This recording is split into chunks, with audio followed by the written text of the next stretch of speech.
मित्रों, मैं अपनी बात की शुरुआत करना चाहूँगा। बंगारू लक्ष्मण जी का मेरे प्रति भाव कैसा था। मेरे राष्ट्रीय राजनीति में आने के पहले, जब मैं उत्तर प्रदेश भारतीय जनता पार्टी का अध्यक्ष था, उस समय हैदराबाद में आंध्र प्रदेश की भारतीय जनता पार्टी की इकाई का चुनाव होना था।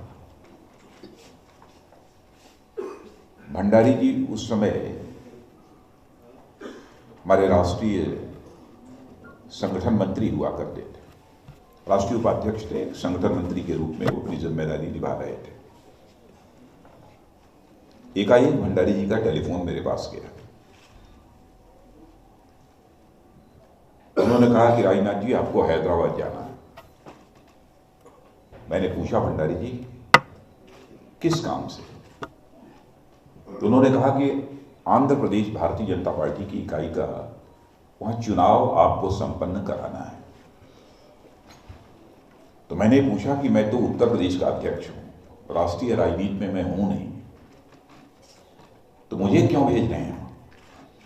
तो उन्होंने कहा कि बंगारू जी ने इच्छा व्यक्त की है कि बेहतर यह होगा कि राजनाथ सिंह को ही वहां पर भारतीय जनता पार्टी की इकाई का चुनाव संपन्न कराने के लिए भेजा जाए। उनकी इच्छा है, इसलिए मैं आपको भेज रहा हूं। तब से लेकर लगातार, जबकि उसके पहले मेरा कोई बहुत गहरा संबंध उनके साथ नहीं था। कोई राष्ट्रीय कार्यकारिणी की बैठक होती रही हो, उस राष्ट्रीय कार्यकारिणी की बैठक में एक दूसरे से मिलना होता था, लेकिन बहुत अधिक बातचीत होती रही हो, बहुत अधिक लगाव रहा हो, ऐसा कुछ नहीं था। फिर भी उन्होंने इच्छा व्यक्त की थी कि प्रदेश के अध्यक्ष को चुनाव कराने के लिए भंडारी जी से विशेष उन्होंने आग्रह किया। बाद में तो रिश्ते बहुत ही गहरे रहे, और जो मैंने देखा है बंगारू जी के अंदर, ज्ञानवान तो बहुत होते हैं, लेकिन प्रज्ञावान कम होते हैं। बंगारू जी जहां पर ज्ञानवान थे, वहीं पर प्रज्ञावान भी एक राजनेता इस हिंदुस्तान के थे। प्रज्ञावान होने के साथ साथ मैंने यह भी महसूस किया, नेताओं के अंदर अथवा राजनीतिक क्षेत्र में काम करने वाले जो लोग होते हैं, सभी के बारे में तो मैं नहीं कहता हूं, लेकिन जिस धैर्य और संयम की आवश्यकता होती है, दल की विचारधारा के प्रति समर्पण का जो भाव होना चाहिए, जिस गहराई तक मैंने बंगारू लक्ष्मण जी के अंदर देखा, सचमुच बिरले ही ऐसे लोग होंगे जिनके अंदर यह सब सारे गुण देखने को मिलते हैं। बातचीत करने का उनका तौर तरीका, अपनी बातों को तार्किक तरीके से प्रस्तुत करने की उनकी शैली, ये बहुत ही प्रभावी थी। अच्छा, ऐसा नहीं है कि आयु बढ़ने के बाद ऐसा हुआ। मैं उनसे 1998 में संभवतः पहली बार मैंने उनसे बातचीत की थी। तब भी मैंने देखा कि उस समय भी वही तौर तरीका उनका था। बोलते भी बहुत प्रभावी तरीके से थे, तर्कसंगत तरीके से बोलते थे, तथ्यपूर्ण बातें उनके भाषणों में रहा करती थी।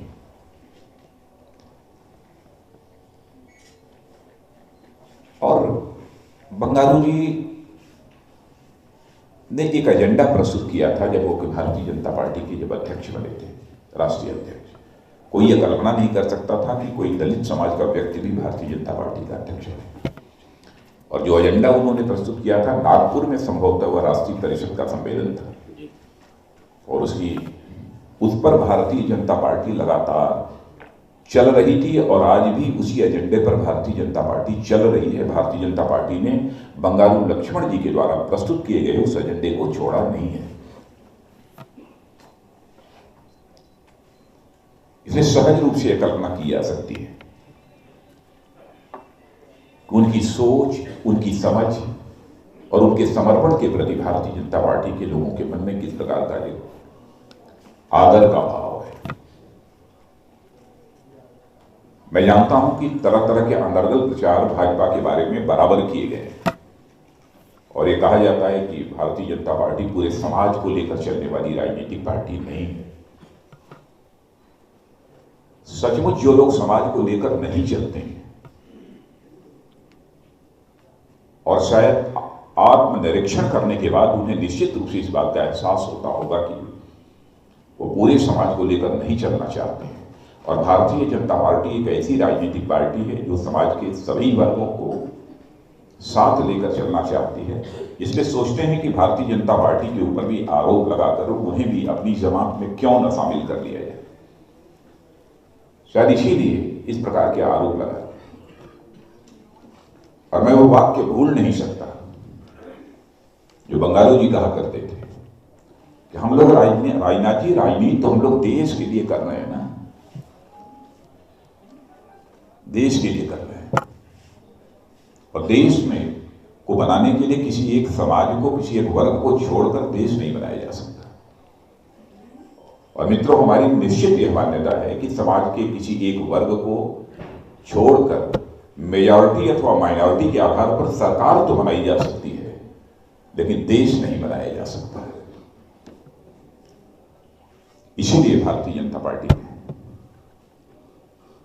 समय समय पर बराबर अपनी तरफ से इस समाज के लोगों को जोड़ने की कोशिश की है। मुझे तो सचमुच बहुत ही गौरव की अनुभूति होती है जब अपने दल में डॉक्टर संजय पासवान जैसे चिंतक विचारक को मैं देखता हूं, थावरचंद जी गहलोत जैसे व्यक्ति को देखता हूं, सत्यनारायण जी जटिया। अभी यदि उनसे कह दिया जाए कोई कविता प्रस्तुत करने के लिए तो वो कविता प्रस्तुत करेंगे, और हल्की फुल्की कविता नहीं, जिसमें विचार हो, चिंतन हो। ऐसे नेता हमारे भारतीय जनता पार्टी के पास है। और आज देश का जैसा राजनीतिक माहौल है, इस राजनीतिक माहौल को देखते हुए हम लोगों ने फैसला किया कि हम लोग केवल सरकार बनाने के लिए राजनीति नहीं करते हैं, बल्कि देश बनाने के लिए राजनीति करते हैं। तो समाज के सभी वर्गों को कैसे जोड़ा जाए। भारत का कोई व्यक्ति सच्चाई को नकार नहीं सकता है कि आज महाराष्ट्र में चले जाइए अथवा सारे देश में किसी दलित नेता का नाम पूछिए, रामदास जी आठवले, स्वाभाविक रूप से लोगों की जिह्वा पर उनका नाम आ जाता है। पार्टी का अध्यक्ष होते हुए सचमुच जब मैंने देखा कि कुछ अपने मित्रों को साथ लेना चाहिए, क्योंकि इस बार का चुनाव किसी व्यक्ति को प्रधानमंत्री बनाने के लिए ही नहीं हो रहा है, केवल सरकार बनाने के लिए नहीं हो रहा है, देश बनाने के लिए हो रहा है। चाहे इसलिए चाहे वो उत्तर हो, चाहे दक्षिण हो, चाहे पूरब हो, पश्चिम हो, सभी क्षेत्रों से जो ऐसे दिग्गज जिनकी मान्यता है अपने दलित समाज में, ऐसे सारे लोगों को पार्टी के साथ जोड़ा जाना चाहिए। एक गठबंधन होना चाहिए। मैं तो सचमुच धन्यवाद देना चाहता हूं रामदास जी आठवले को। पर हमारी पार्टी ने भी फैसला किया, भले ही हमारी पार्टी का कोई सदस्य राज्यसभा में जाए अथवा न जाए, लेकिन रामदास जी आठवले जैसे व्यक्ति को राज्यसभा में लाना चाहिए, और भारतीय जनता पार्टी ने उन्हें राज्यसभा में लाया, उनके महत्व को समझते हुए।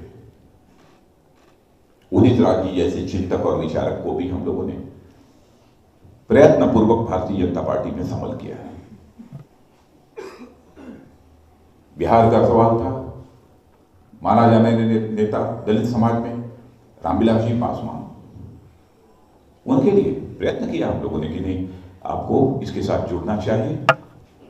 कुछ ऐसे कारण थे जिन कारणों से वो कुछ हमसे दूर गए थे, लेकिन उन्होंने कहा कि वह सब सारी बातें अब समाप्त हो चुकी हैं। अब इस देश को बनाने का काम केवल और केवल भारतीय जनता पार्टी कर सकती है, और भारतीय जनता पार्टी गठबंधन कर सकता है। इसीलिए उन्होंने यह फैसला किया।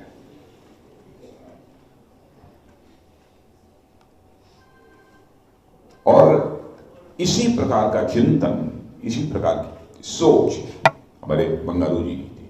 उड़ीसा के एक सामान्य परिवार में पैदा हुए थे। कभी सोचा होगा कि देश के राजनीतिक पटल पर वह भी कहीं दिखाई देंगे। योग्य थे, वकील थे, प्रतिभा संपन्न थे, सब कुछ थे, लेकिन राष्ट्रीय स्वयंसेवक संघ की सदस्यता स्वीकार कर उन्होंने सामाजिक और सांस्कृतिक क्षेत्र में काम करने का अपने जीवन में सबसे पहले निर्णय लिया था। क्योंकि सोशियो कल्चरल ऑर्गेनाइजेशन में काम करने वाला व्यक्ति, उसकी यह अपेक्षा नहीं रहती है कि हमको सरकार बनानी है। आज हमारे रामलाल जी प्रचारक हैं, राष्ट्रीय स्वयंसेवक संघ की सदस्यता इन्होंने स्वीकार की, तो संघ का कोई व्यक्ति तो यह कल्पना भी नहीं किया होगा कि कभी वो मुख्यमंत्री बनेगा, प्रधानमंत्री बनेगा। वो तो केवल देश की सेवा करना, समाज की सेवा करना, राष्ट्र की सेवा करने के भाव से ही एक सामाजिक सांस्कृतिक संगठन में वह काम करना प्रारंभ करता है। वैसे ही बंगारू जी भी, वहीं से उन्होंने काम प्रारंभ किया। व्यापक सोच के धनी ऐसे बंगारू जी थे। आज दावा तो नहीं, अन्य राजनीतिक पार्टियां भले ही करें, लेकिन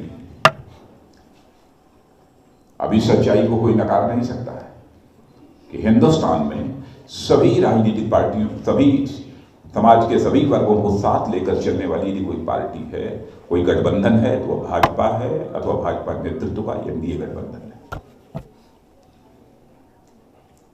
और मुझे सचमुच जब मैंने मंच पर रामदास जी को देखा, बहुत अच्छा लगा मुझे कि आज जब हम लोग बंगारू लक्ष्मण जी को अपनी श्रद्धांजलि देने के लिए यहां पर एकत्रित हुए हैं, तो स्वयं वह मुंबई से चलकर यहां पर आए। वैसे मित्रों, यह विधि का विधान है, जो आया है उसको जाना है। और बंगारू जी भी कहा करते थे, यश और अपयश यह सब तो विधि हाथ है, जो विधाता चाहेगा वही भी होगा, चाहे यत्न व्यक्ति कितना भी क्यों न कर ले। इस समाज के ऐसे दलित और चिंतक लोगों की इस देश को आवश्यकता है। मैं कभी कभी सोचता हूं कि जिस भारतीय संस्कृति की हम बात करते हैं, अथवा जिस सांस्कृतिक राष्ट्रवाद की हम बात करते हैं,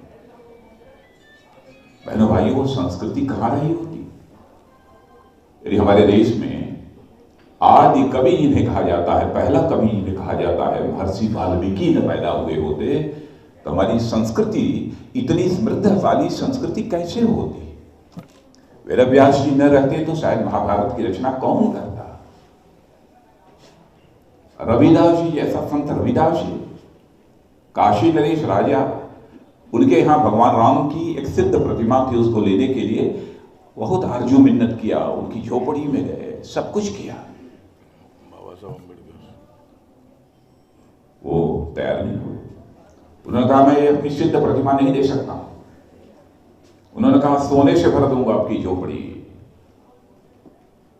उन्होंने कहा सोना तो मिल जाएगा, धन तो आई हैं और जई हैं दोनों, यह बात भाषा उन्होंने कही थी अपनी भोजपुरी में।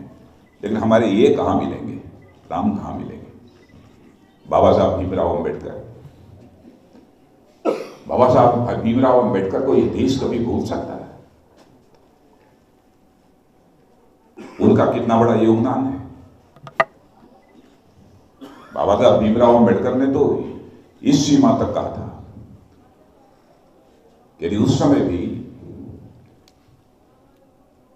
आजादी की लड़ाई में जिस प्रकार से दलित समाज ने अपनी भूमिका निभाई है, थोड़ा सा इसे और यदि गति दी गई होती तो भारत शायद 15 अगस्त 1947 के पहले ही आजाद हो गया होता। और उस बाबा साहब भीमराव अम्बेडकर को भी, यह आश्चर्य है, डॉक्टर श्यामा प्रसाद मुखर्जी और बाबा साहब भीमराव अम्बेडकर को भी पहले मंत्रिमंडल में शामिल किया गया, तो महात्मा गांधी के आग्रह पर शामिल किया गया। सोच और चिंतन, भिन्न भिन्न राजनीतिक पार्टियां जो इस देश में चल रही हैं, उनमें मौलिक सोच और चिंतन में अंतर क्या है, इसका सहज आप अनुमान लगा सकते हैं। लेकिन जैसा मैंने पहले कहा कि जो विधि का विधान है होगा वही, वो टाला नहीं जा सकता है। बंगारू जी हम सबके बीच अब नहीं है। जैसा रामलाल जी ने बताया कि मैं तो उस समय मिलने भी गया था, रामलाल जी भी थे। पूरी मीडिया हैदराबाद की वहां पर मौजूद थी। एक संतोष का भाव उनके चेहरे पर दिखा, क्योंकि जानते थे कि जिस कार्यक्रम में आए हैं इतना विलंब होगा कि आना उनका संभव नहीं है। फिर भी मैंने कहा जो कुछ भी होगा जाओ, गए। मैं समझता हूं कि सोच, उनकी समझ, उसे हम सबको भी समझना चाहिए और उसी दिशा में हम सबको आगे बढ़ने की कोशिश करनी चाहिए। मैं ईश्वर से यही प्रार्थना करता हूं, परमात्मा उनकी आत्मा को शांति प्रदान करे और परिवार के ही सदस्य में जितने उनके शुभचिंतक हैं, जितने लोगों का उनके साथ भावनात्मक रिश्ता रहा है, ऐसे सारे लोगों को इस कष्ट को सहन करने की परमात्मा क्षमता प्रदान करे। इन्हीं शब्दों के साथ पुनः मैं अपनी तरफ से भी और अपनी पूरी भारतीय जनता पार्टी की तरफ से भी उन्हें हार्दिक श्रद्धांजलि अर्पित करता हूँ।